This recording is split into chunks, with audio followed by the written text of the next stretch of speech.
Nung nandun pa ako sa Maynila, talagang gusto ko talaga makapunta dito sa Davao.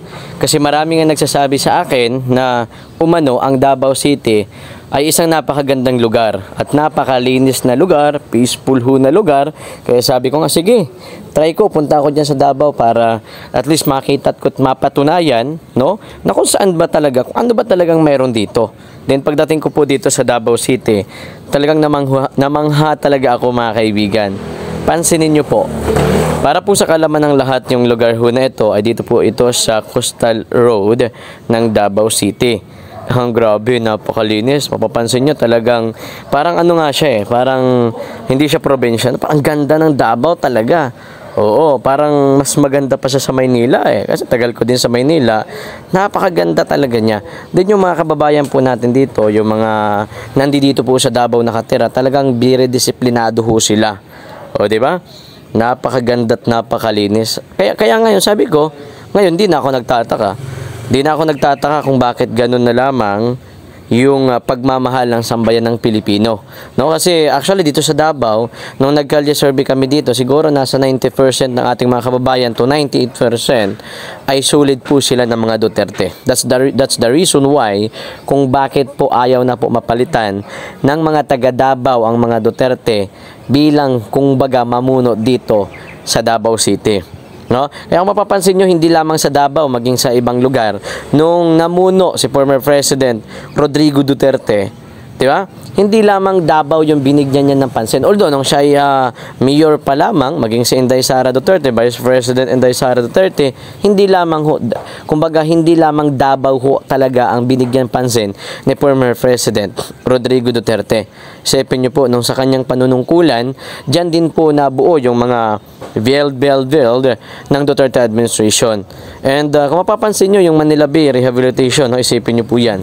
3 dekada na pinabayaan po ang Manila Bay. Pero, nung naging Pangulo si former President Rodrigo Duterte, Bisaya, no? Bisaya pa yung nakapagpalinis ng Manila Bay. So, sabi ko nga, ganun pala. Kaya nung nakapunta ako sa Davao, pansinin nyo po, tingnan nyo po yung lugar. Talagang pang world class ang lugar na ito, mga kababayan.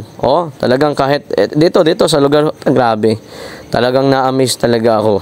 Saludo ako sa mga taga Davao, ano. And sa bawat pasyalan talagang may mga bantay, no, safe ho kayo.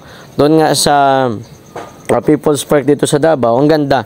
Talagang titingnan talaga yung mga gamit mo, kung siyempre para wala makapasok kung ano-anong mga hindi dapat na makapasok po sa loob po ng Freedom Park. Dito mga kaibigan, nag-exit muna ako. Then dito po, ayan. Ito yung kalsada na pag-akyat mo dyan. Yan, coastal road po yan. And talagang napakahaba yung coastal road ho na yan. Talagang sabi ko nga, hindi ko estimated at this time kung ilang kilometro yan. Pero nung dumaan kami dyan, ang tagal po namin makadating po sa dulo. Talagang maging ang gilid po ng mga kalsada, inaalagaan talaga. Katulad din po ito ng pag-alaga po doon sa Manila Bay nung naging Pangulo si Pangulong Duterte. At dito, ano bang tawag sa mga kahoy na yan? I-comment nyo nga yan sa baba po ng video natin. Ako hindi ko kasi alam kung anong tawag Ito talagang yung mga kahoy ho na ito, talagang pang world class no? Yan Wow. Parang, alam nyo, pag pumunta kayo sa Davao, para kayong pumunta sa ibang bansa. No, kasi siyempre, ibang bansa, kilala naman talaga dyan, na kung saan nga po maraming magagandang pasyalan. So, hindi nyo na iisipin na pumunta pa doon sa ibang bansa kung kayo po ay makapunta dito sa Davao City. Dahil Davao City pa lang, talagang busog na kayo Kung sa pagkain, busog na kayo. Bukod sa buhay na mga halaman, kitingnan nyo po yan, wala din po kayong makikitang mga basura. And yung nakikita nyo po sa dulo, yung CR na yun. Yan. Napakalinis po mga kababayan. Kahit yung mga public CR dito, kasi ang bawat pasyalan dito sa Davao, mayroon po silang mga CR. Bukod yung pang bata, bukod yung pang mga malalaki na. Kaya sabi ko, ganito pala talaga ka-organize ang Davao City. So malinis, bukod sa malinis, talagang peaceful. Ang kasama ko dito, yung mga DDS vlogger, Sir Co-op Meetup, then Pambansang Loyal, VMR, and syempre ako, Tropang Bisaya. Yan po ay magkakasama po kami ngayon na nag-ikot-ikot nga dito dahil nga syempre ako hindi naman ako taga Davao, kaya gusto ko lang maipakita sa inyo, talagang ma-prove na talagang ganito ang pamumuno ng mga Duterte dito sa Davao City. Sayang nga lang, no, dahil yung mga project ng Duterte administration parang hindi nagkaroon ng continuity, 'di ba? So ito yung si Co-op po yan. Then sumia siya at ang CR talaga dito napakalinis mga kababayan. Ayan, bababa kami. Ito po yan, yung taas ho na yan, yung papapansin nyo po, yan po yung Coastal Road mga kaibigan. And pag dumaan kayo diyan, para kayong parang dumaan ho kayo sa Skyway. Parang kung sa Maynila, Skyway. Dito naman mga kaibigan, parang ganun ho. Ayan, si Pambansang Loyal, napagod na.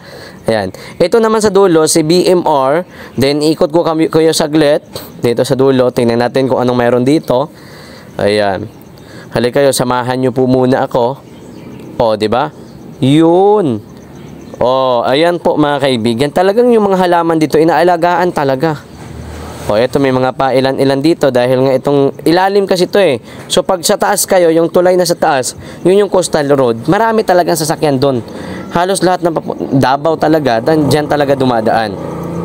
O, tingnan niyo po yung mga halaman, buhay na buhay. Ganyan. Tas wala, di ba ilang minuto na rin tayo naglalakad. May nakita ba kayong basura? Kahit balat ng kindi, kahit balat ng chicherya, balat ng kung ano man dyan. Ha? Wala, di ba? So, ganyan ho mga kababayan. Ganyan po talagang yung mga tao kasi takot talaga silang magtapo ng kanilang basura dahil nga pagka nakita po sila, talagang mapapatawan po sila ng talagang yung dito kasi sa Davao pinapatupad talaga yung batas. Kaya nga yung mga tao dito sa disiplinado. Ano na lang kaya kung mawala ang mga Duterte kumbaga sa panunungkulan, ganyan.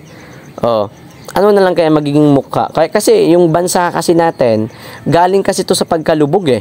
'Di ba? Ilang dekada ho na kung sino-sino po ang namuno sa bansa natin and talagang lubog ang bansa natin.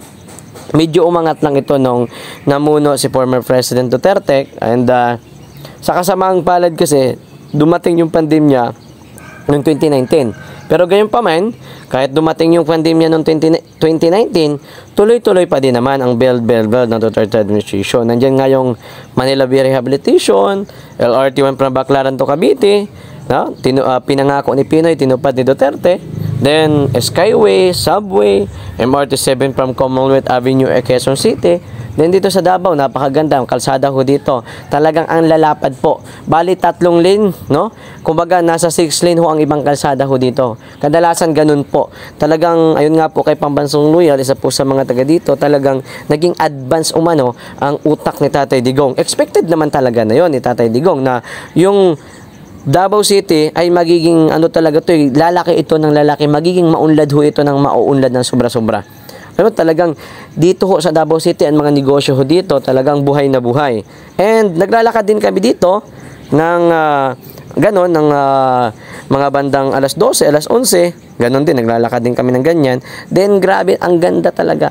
Wala kayong very safe, no? Ganon ho dito mga kababayan. At sa mga tao dito sa Davao, wala ho silang yabang. Ayan, bumalik na kami kasi medyo malayo pala talaga. Yung akyat na yan, medyo malayong iikotin namin. So, sasakay na ulit kami. Akyat kami doon sa taas. Ayan. So, ganyan ang legacy ng mga Duterte dito sa Davao City. Kaya ngayon, sabi ko, hindi na ako nagtataka kung bakit ganon minahal ng sambayan ng Pilipino ang mga Duterte. Hindi lamang dito sa Davao, maging pagkus doon sa ibang bansa, ng mga OFW, ng mga immigrant, ng mga nasa NCR, di ba? And isa din sa mga malaki talaga ang naitulong ni former President Duterte sa pagsugpo po ng pinagbabawal na gamot, which is isa yan sa mga nagustuhan ng sambayan ng Pilipino. Bukod sa build ng Duterte administration, isa pa yan sa mga nagustuhan ng sambayan ng Pilipino yung tinatawag nga na war on drugs ng Duterte administration, diba? Kasi nga nung panahon niya naging peaceful ang bansa natin.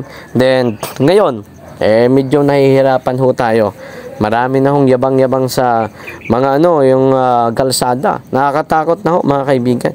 Kaya kayo, ano bang inyong masasabi sa video ho na ito? Okay? So, next video natin, ipapakita ko sa inyo ang taas nito. Kaya waiting po kayo, at least at this time, nakipakita ko sa inyo na ganito kaganda at kalinis dito sa Davao City. Diba? So, ganito. Kaya sayang lang, ako nanghihinayang din ako dahil hindi naging Pangulo si Vice President Sara Duterte. Dapat nga siya, kung siya sana ang naging Pangulo ngayon, maaring talagang ma-feel natin na talagang continuous ang magiging pang world class ang ating bansang Pilipinas, diba? So nag-expect tayo na sa ngayon ay magiging pang world class ang ating bansa dahil nga naging Pangulo si Bongbong Marcos, which is yun ang expectation natin dahil katandim din si Sara Duterte. Pero ngayon sa akin siguro ginamit, ito totoo talaga to, ginamit lang nila si Sara Duterte para manalo sila sa national election 2022, diba? So yun lang yung nila kasi talagang malakas doon malakas ang mga Duterte noon. Kaya nga kung sino talaga ang mga magiging katandim ni Sara, sigurado panalo. Alam niyo, first time niya na yung ating Vice President at saka pangalawang Pangulo naging ganun ang boto nila, 'di ba? So kasabay pa nung sinasabi nga ng mga senior citizen na maganda daw ang pamumuno ng ama ni Marcos Sr. Although nag-declare ng martial law, pero hindi yun para sa tao, hindi po yun para sa atin, para sa mga sumusunod mga kaibigan sa gobyerno. Hindi naman tayo anti-government. Bagkus para yun sa mga katulad yan, mga ANPA, mga ganyan. So yung mga magugulo sa bansa natin. Ngayon hindi diba? So ngayon, ang nagiging kawawa tuloy, mga DDS, ako expected ko yun, dahil nabudol ako, naawa din ako sa sarili kasi nabudol ako. Pero ayun naman, hindi pa huli ang lahat, darating time na magiging malaya muli tayo.